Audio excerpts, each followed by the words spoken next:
Calon Sultan mempersembahkan 9 tanda orang yang berpikiran lemah. Pernahkah kamu menemukan seseorang yang tampaknya mudah dipengaruhi oleh orang lain, berjuang untuk membuat keputusan, dan dengan cepat mengubah pendapat mereka? Atau, apakah kamu merasa bingung atau kewalahan oleh tantangan hidup, dan mendapati diri kamu terus-menerus mempertanyakan pilihanmu? Jika demikian, maka teruslah menonton. Dalam video ini, saya akan membahas tanda-tanda pikiran yang lemah, sehingga kamu dapat belajar mengidentifikasinya dan mengatasinya.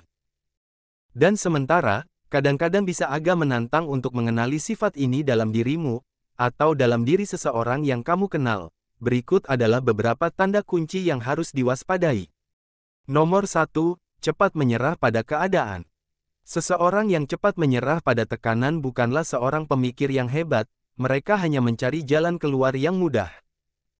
Mereka sering tidak memiliki kepercayaan diri dan kekuatan karakter untuk membela diri mereka sendiri dan mempertahankan rasa harga diri mereka. Sebaliknya, mereka mencoba menyenangkan orang lain dengan mengatakan atau melakukan hal-hal yang tidak ingin mereka lakukan.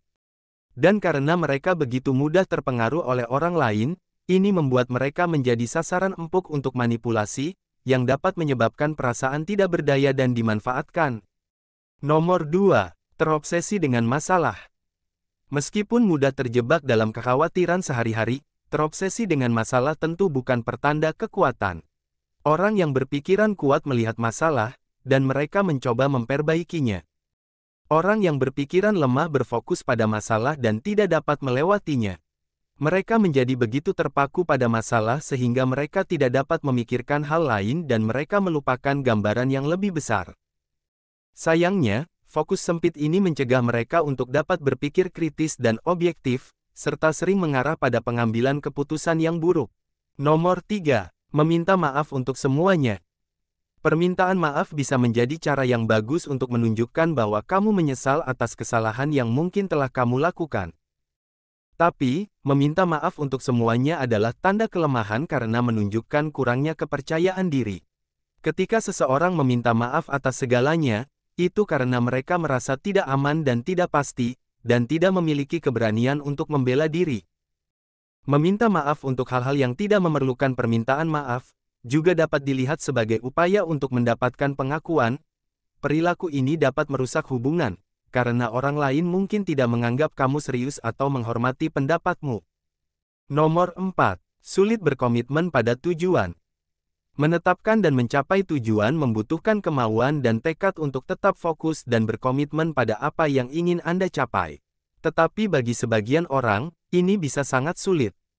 Ketika seseorang terus-menerus berjuang untuk berkomitmen pada suatu tujuan, itu bisa menjadi tanda bahwa mereka memiliki pendekatan yang berpikiran lemah. Mereka cenderung kurang tekad dan mungkin terlalu takut dengan kerja keras yang datang dengan mencapai tujuan.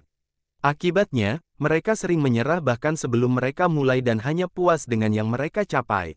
Nomor 5. Sering mencari perhatian dari luar. Kita semua ingin merasa dihargai dan dihormati oleh orang lain. Tetapi ketika kebutuhan untuk pengakuan eksternal menjadi sering terjadi, itu bisa menjadi tanda kelemahan.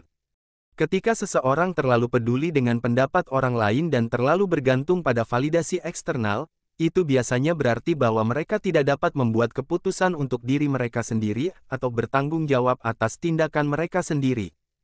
Ini dapat mencegah pertumbuhan pribadi dan menghambat kemampuan untuk mengambil risiko atau melangkah keluar dari zona nyaman mereka. Nomor 6. Selalu menjadi korban. Kamu tahu orang yang sepertinya selalu mengeluh? Orang yang tidak sabar untuk memberitahumu tentang tantangan mereka, tetapi mereka tidak pernah punya solusi. Mereka selalu bergumam tentang bagaimana mereka tidak mengerti, dan bagaimana semuanya begitu tidak adil. Mereka yang cenderung selalu memandang diri mereka sebagai korban dari keadaan mereka, dapat dengan cepat menjadi kewalahan dan tidak dapat mengambil langkah-langkah yang diperlukan untuk menciptakan hasil yang lebih baik. Hal ini dapat menyebabkan perasaan umum tidak berdaya, dan rasa ketidakberdayaan atas hidup mereka. Nomor 7. Dipenuhi rasa iri. Iri hati adalah perasaan tidak puas dan pahit terhadap orang lain karena mereka memiliki sesuatu yang tidak Anda miliki.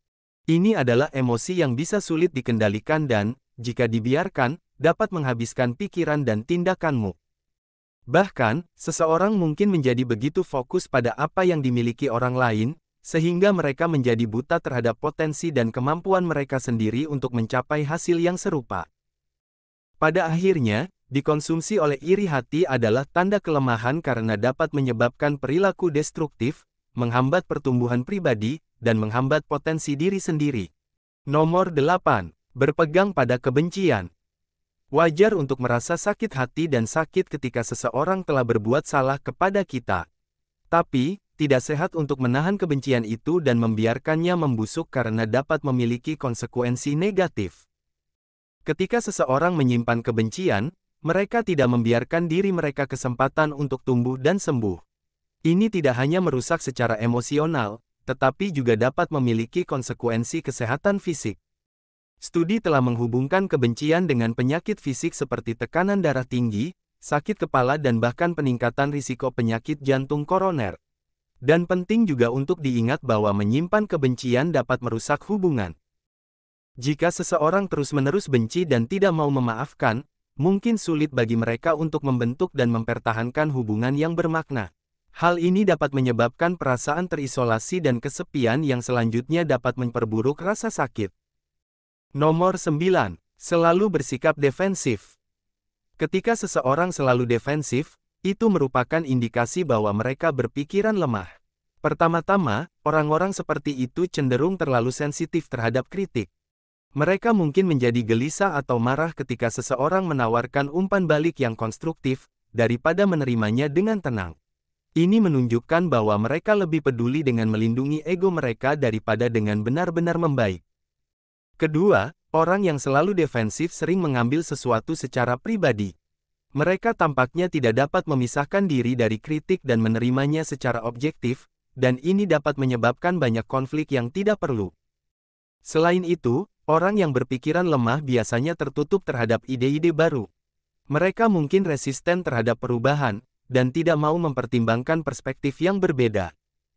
Semuanya perlu dipertimbangkan. Jika kamu hanya memperhatikan dan meluangkan waktu untuk mengamati perilaku, entah itu milik kamu sendiri atau orang lain, kamu mungkin akan dapat mengenali tanda-tanda pikiran yang lemah.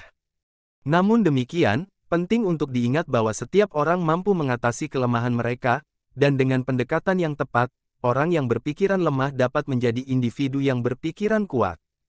Jika kamu menikmati video ini, jangan lupa like dan subscribe, serta bagikan dengan teman-temanmu, sehingga kami dapat terus membuatnya. Terima kasih dan sampai jumpa di video berikutnya.